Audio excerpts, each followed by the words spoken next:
Summa qala hafizahullahu ta'ala assalam, mengucapkan salam, adab-adab seputar salam.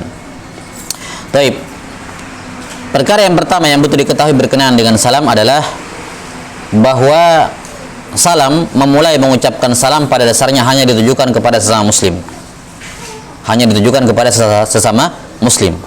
Bahwa seorang muslim ketika dia ingin memulai mengucapkan salam kepada orang lain, maka dia harus pastikan dulu orang itu muslim.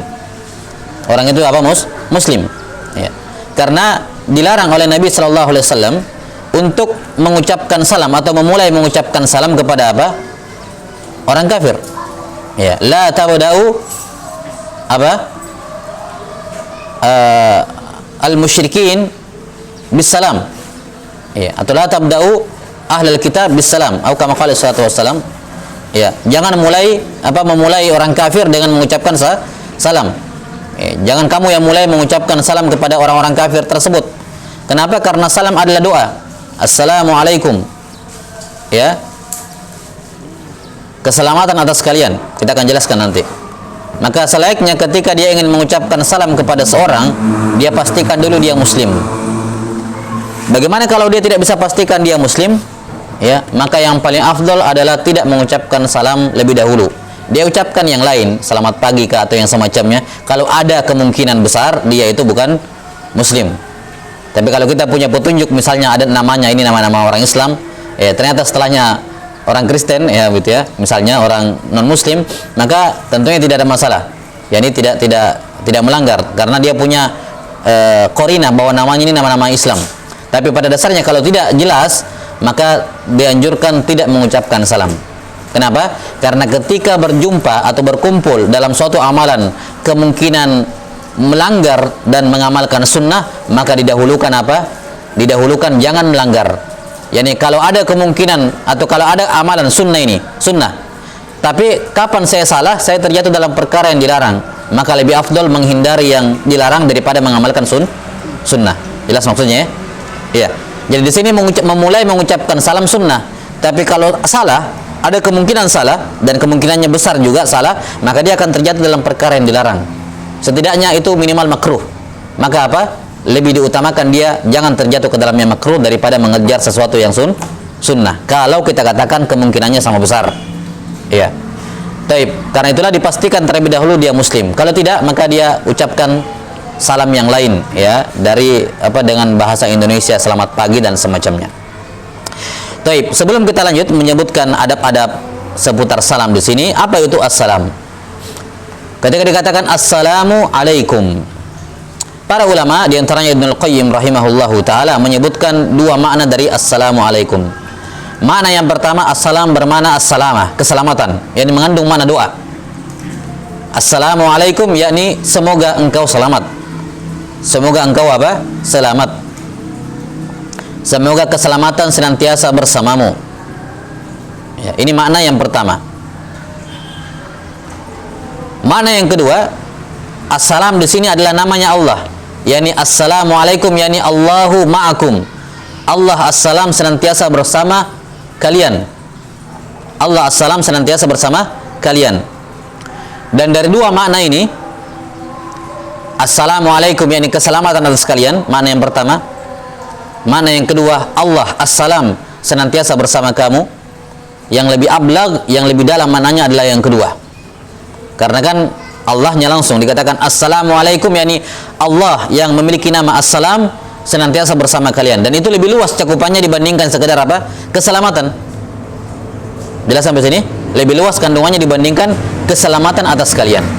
Nah, maka makna yang kedua ini lebih ablag, walaupun sekali lagi dua-duanya memungkinkan. Assalamualaikum yakni keselamatan atas kalian, atau assalamualaikum yakni Allah assalam bersama kalian. Maka hendaknya seorang muslim ketika mengucapkan ini kepada saudaranya menghadirkan dua makna ini, Allah dan keselamatan. Ya, Allah assalam bersama kalian, dan assalamualaikum yakni keselamatan Allah bersama kalian. Jelas sampai situ?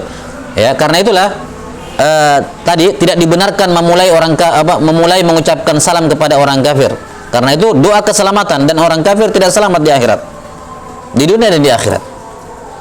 Jelas sampai sini ya? Ya, itulah hikmahnya mengapa tidak boleh mengucapkan assalam. memulai mengucapkan salam kepada orang kafir. Adapun kalau dia lebih dahulu mengucapkan salam kepada kita, maka kita jawab waalaikum. Ya, dia mengucapkan assalamualaikum, orang kafir mengucapkan assalamualaikum, maka kita jawab waalaikum. Ya, jadi kamu juga mendapatkannya. 6. Qala sallallahu alaihi wasallam, la tadkhulul jannata hatta tu'minu wa la tu'minu hatta tahabbu aw la adullukum ala syai'in idza fa'altumuhu tahabbtum afshus salama bainakum. Kalian tidak akan masuk surga sampai kalian beriman, dan kalian tidak beriman sampai kalian saling mencintai. Inginkah ku kabarkan kepada kalian sesuatu yang kalau kalian melakukannya, kalian akan saling mencintai? Sebarkanlah salam di antara kalian. Ini jelas sekali ya, bahwa di antara tanda mahabbah kepada orang lain adalah mengucapkan salam. Karena itulah seorang muslim, ya, seorang muslim kalau dia memahami betul makna kalimat ini assalamualaikum, kemudian ada orang mengucapkan salam kepadanya, dia akan rasakan, wah, dia mendoakan keselamatan atas saya. Ini akan menumbuhkan kecintaan, dan dia balas waalaikumsalam, kamu juga semoga diberikan keselamatan, Allah bersama engkau. Makanya ucapan ini, assalam ini, kalau disebarkan akan menimbulkan kecintaan di tengah kaum muslimin. Selama dengan catatan mereka sadar betul apa makna salam ini. Ini ucapan bukan assalamualaikum, bukan seperti selamat pagi, bukan seperti sobahul khair, sobahul nur dan semacamnya. Ucapan-ucapan formalitas yang tidak mengandung makna yang mendalam sebagaimana assalam. Assalam adalah doa. Ya. Maka kalau disebarkan akan menimbulkan atau mendoakan satu sama lain akan menimbulkan kecintaan. Karena itulah di antara bentuk wujud kecintaan kita kepada seseorang adalah mendoakannya. Adalah apa? Mendoakannya. Kalau kita mencintai seorang, maka di antara wujud kecintaan kita kepadanya adalah mendoakannya. Karena kata Nabi sallallahu alaihi wasallam bahwa amalan ini, menyebarkan salam, kalau dilakukan akan membuat kalian saling mencintai.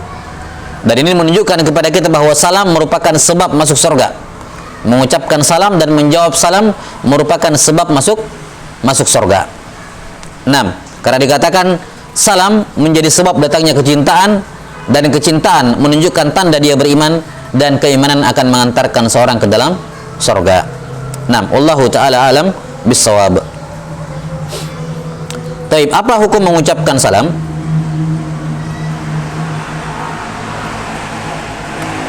Mengucapkan salam hukumnya adalah sunnah. Mengucapkan salam hukumnya adalah apa? Hukumnya adalah sunnah. Yani memulai mengucapkan salam hukumnya adalah sunnah. Ya. Dan menjawab salam, ya, ini kata para ulama hukumnya wajib.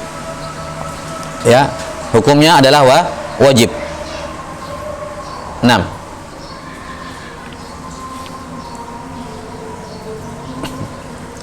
Walaupun masalah sunnah dan wajibnya ini tentunya bersifat kifai. Bersifat apa? Kifayah. Misalnya kalau saya datang rombongan bersama 2-3 orang datang ke sebuah majelis, maka apa? Satu orang di antara kami bertiga yang mengucapkan salam itu sudah mencukupi sunnah kifayah, namanya sunnah kifayah. Ya. Dan mesti tiga-tiganya mengucapkan salam. Demikian pula kalau kita di sini rombongan, misalnya ada orang datang mengucapkan salam, satu orang di antara kita yang duduk di sini sudah ada yang menjawab, maka gugur kewajiban dari yang lain. Itu namanya sunnah atau fardu kifayah atau sunnah kifayah. Ya, sunnah kifayah mengucapkan salam. Sementara menjawab salam adalah fardu kifayah kalau dia bersama dengan yang lain. 6. Kemudian yang perlu diperhatikan dalam masalah menjawab salam adalah yang menjawab salam, yang disyariatkan menjawab salam adalah orang yang disalami secara langsung. Misalnya begini, saya duduk bertiga sama teman, ya, kemudian datang satu orang hanya mengucapkan salam kepada orang yang di pinggir karena kenalannya dia. Dia mengucapkan assalamualaikum. Saya sebagai pendengar tidak ada kewajiban menjawab salam. Kenapa? Bukan saya yang disalami. Saya memang dengar ucapan salam dia, tapi bukan saya yang disalami. Teman-temannya dia yang di ujung sana itu, walaupun saya dengar juga. Jelas ya? Maka kewajiban menjawab salam itu hanya berlaku bagi yang ditujukan kepadanya salam. Orang lain walaupun dia dengar tidak ada kewajiban menjawab salam. Misalnya kita bermajelis dekat, ya, kemudian ada teman datang mengucapkan salam dengan suara yang sir, ya, suara yang tidak keras kepada teman yang ada di sampingnya. Ya, kita duduk di dekatnya, kita dengar. Ya, maka tidak ada kewajiban untuk menjawab salam karena bukan kita yang ditujukan. Jelas? Kalau ditujukan secara umum, maka hukumnya fardu kifayah. Sudah ada yang menjawab, maka gugur kewajiban dari yang lain. Taib.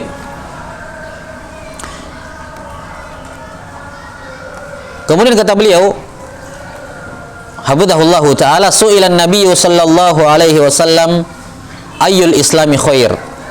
Islam apakah yang paling baik wahai Rasulullah? Qala tut'imut ta'am wa taqra'us salama ala man arafta wa man lam ta'rif. Islam yang paling baik adalah engkau memberikan makan dan engkau mengucapkan salam kepada orang yang kamu kenal dan orang yang tidak kamu kenal. Karena itulah di antara tanda hari kiamat adalah ketika salam itu bersifat bersifat khusus, ya, yakni hanya mengucapkan salam kepada orang yang dikenal saja. Adapun yang tidak dikenal tidak diucapkan salam. Ini di antara tanda dari tanda-tanda hari kiamat. Ketika salam itu menjadi sifatnya lebih khusus atau privasi kepada orang tertentu, tidak diumumkan. Jadi dia hanya mengucapkan salam kepada yang dia kenal. 6. Kemudian segera adabnya ini jelas, ya. Jadi di antara adab dalam salam, mengucapkan salam selama dia muslim tadi, dipastikan dia muslim atau dugaan besar kita dia muslim, maka memulai mengucapkan salam. Sebarkan salam kepada orang yang dikenal maupun kepada yang tidak dikenali. Taib. Kemudian di sini ada beberapa tambahan yang berkenaan dengan masalah salam. Kita sudah sebutkan tadi bahwa secara umum salam merupakan sebab kecintaan. Karena itulah Nabi Shallallahu Alaihi Wasallam menjadikan ucapan salam sebagai pemutus kebencian di antara dua orang. Ya, dikatakan oleh Nabi Shallallahu Alaihi Wasallam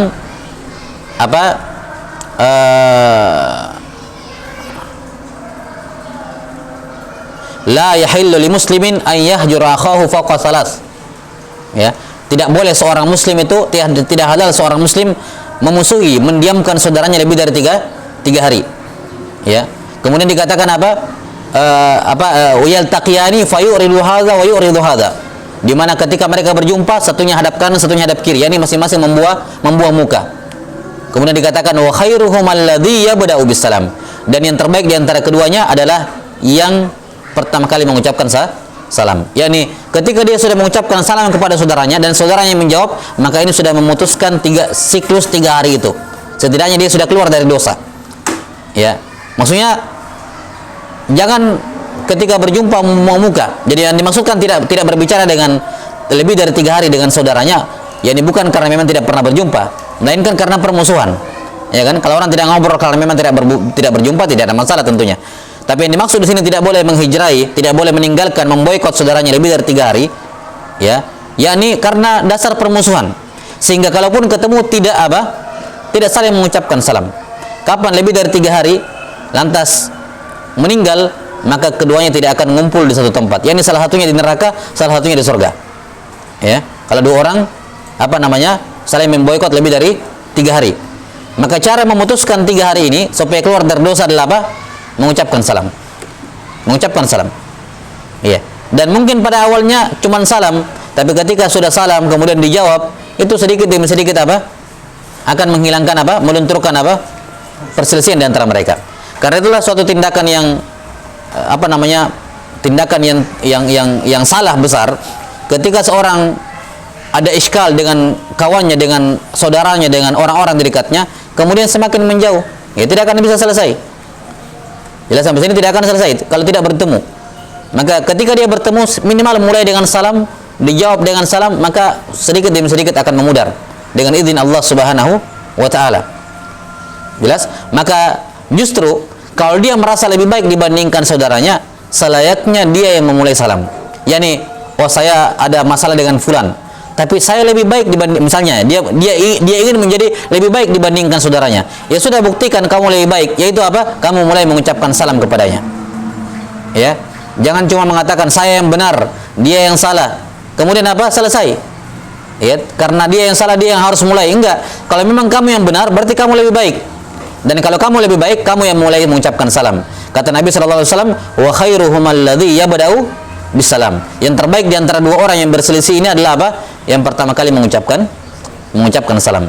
Karena itulah solusi paling pertama dan terutama, solusi paling pertama ketika terjadi permusuhan adalah berjumpa dulu. Masalah yang lain belakangan. Yang penting berjumpa dulu, mengucapkan salam. Yang lainnya belakangan. Akan ketika sering berjumpa dan mengucapkan salam, walaupun tidak ngobrol yang lain, sekedar salam itu sedikit demi sedikit akan melunturkan. Karena Nabi SAW mengatakan bahwa itu bisa menumbuhkan kecintaan pada akhirnya. Nah, kemudian dikatakan di sini bahwa ketika dua orang berjumpa, maka yang paling baik di antara keduanya adalah apa? Yang pertama kali mengucapkan salam. Ini tentunya, kata para ulama, ini tentunya kalau status keduanya sama tingkatan. Sekarang kita tidak berbicara masalah yang bermusuhan. Tidak. Kalau yang bermusuhan tadi, yang paling baik adalah yang memulai mengucapkan salam. Bagaimanapun kondisinya, satu naik motor, satu jalan kaki, satu lebih tua, satu lebih muda. Patokannya kalau dua orang ini bermusuhan, satunya lebih tua, satu lebih muda, satunya naik kendaraan, satunya berjalan kaki, bertemu, maka yang paling afdal adalah yang memulai salam. Itu asalnya. Taib. Sekarang kalau tidak ada permusuhan, berjumpa di tengah jalan, yang mana siapa yang paling berhak memulai salam? Yang paling berhak, artinya itu hak dia. Karena kita sudah sebutkan bahwa yang pertama kali mengucapkan salam adalah lebih baik. Maka itu hak dia memulai mengucapkan salam. Ya, siapa yang lebih berhak memulai mengucapkan salam? Kata para ulama, kalau mereka beda usia, maka yang paling berhak mengucapkan salam adalah yang lebih muda kepada yang lebih tua. Lebih muda kepada yang lebih tua. Sampai-sampai mengatakan, sebagian ulama mengatakan, kalau yang lebih tua duluan mengucapkan salam itu dimakruhkan. Itu dimakruhkan. Kenapa? Karena dia mengambil haknya yang lebih muda. Jadi yang lebih muda ini punya hak untuk menjadi lebih baik dengan apa? Memulai mengucapkan salam. Maka yang tua tunggu aja disalami. Kalau disalami dijawab, kalau tidak, ya sampai mungkin tidak disalami, ya sudah, dia sudah menggugurkan haknya. Ya. Apakah dia boleh mengucapkan salam? Orang tua lebih dahulu mengucapkan salam kepada yang muda, boleh kalau kemungkinan besar dia tidak akan mengucapkan salam ketika bertemu. Yani dia menggugurkan hak dia sendiri, barulah orang tua mengambil hak itu.